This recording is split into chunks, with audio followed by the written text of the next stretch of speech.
Leo nimepata wasaa wa kuja kujionea hali ya mto tulivyokuja, na sasa kumekuwa na mabadiliko makubwa sana. Tulikuja kipindi cha kwanza hapa maji yalikuwa hakuna, lakini leo maji tunaona yanavuka na kwenda katika upande mwingine. Kwa hiyo nimeridhika, na niseme tu kwamba hali yetu sasa, kwa maana ya mto wetu una maji, na niwaelekeze sasa DAWASA, hawana kisingizio, tuwashe mitambo yote kwa maana ya pampu, turudi katika utoaji wa huduma katika hali ya kawaida. Mitambo inapoanza kuwashwa kwa mara ya kwanza, hapo baadhi ya maeneo yatatereka bado kupata huduma, watupe taarifa ili wataalamu wetu waweze kuhakikisha wanafika maeneo yote, ili turudi katika hali yetu na hali ya kawaida kwa haraka na zaidi. Jambo la pili ambalo nataka kulisisitiza kwamba kipindi hichi ambacho tulikuwa katika kipindi cha mpito, sio watu wote waliweza kupata huduma maji safi na salama. Wapo walipata, wengine walipata kwa changamoto, leo wamepata, wamekaa siku 3 hakupata.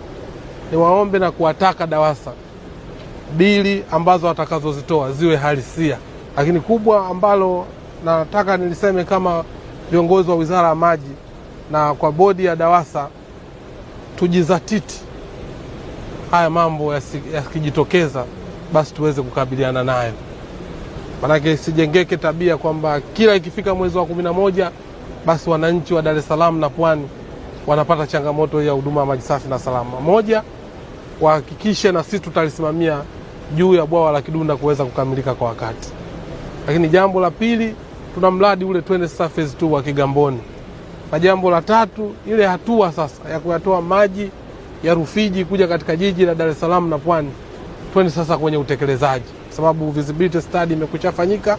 Twende sasa katika hatua ya utekelezaji. Kwa lugha nyepesi ambayo nataka kuisema kwamba haya yaliyotokea, mabadiliko ya tabia nchi na ukame, yawe mafunzo, ili tuweze kama wizara na kama mamlaka zetu za maji kujidhatiti kuhakikisha kwamba hata kikija kwa mara nyingine basi tumejiweka sawa na wananchi waende kupata huduma maji safi na salama.